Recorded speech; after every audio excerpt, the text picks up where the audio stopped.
Également dans l'actualité de ce mardi, ce vol intervenu la nuit dernière en région parisienne. 3 hommes ont été surpris en train de découper la toiture d'un restaurant pour en voler le cuivre.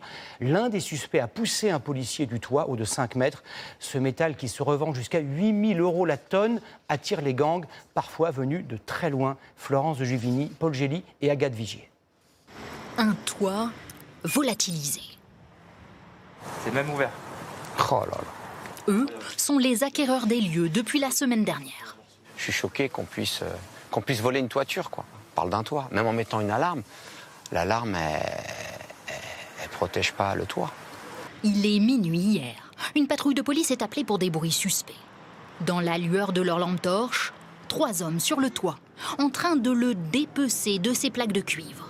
Les policiers grimpent à leur tour, bousculade, l'un de chute de près de 5 mètres de haut et se blesse. Les suspects roumains tentent de prendre la fuite. Ils sont finalement interpellés. Pour faire ça, c'est pas n'importe qui peut faire ça. Pour monter sur un toit, il faut être équipé. Un vol de cuivre, pas une première dans cette commune. La dernière fois, les pillards avaient emporté les câbles enterrés qui alimentent la lumière du stade et les caméras du quartier. Ils ont amené une bobine et ils ont tiré les fils avec une machine. Donc ils nous ont tout enlevé et ça représentait plusieurs kilomètres. Et 300 000 € de travaux. Des câbles volés comme ceux de l'éclairage public à Toulouse le mois dernier. Ou de cette école maternelle de l'Oise en mars. En février, c'étaient les caténaires de tout le réseau ferroviaire du Nord. Rien de surprenant pour ce ferrailleur. Si on prend une pièce comme ça, on va aller la peser. Donc on est à 1 kg, on est à un peu moins de 7 €.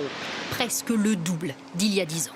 Ces fournisseurs sont des professionnels, quelques particuliers aussi, qui rénovent leur maison. S'il y a le moindre soupçon, pas d'achat.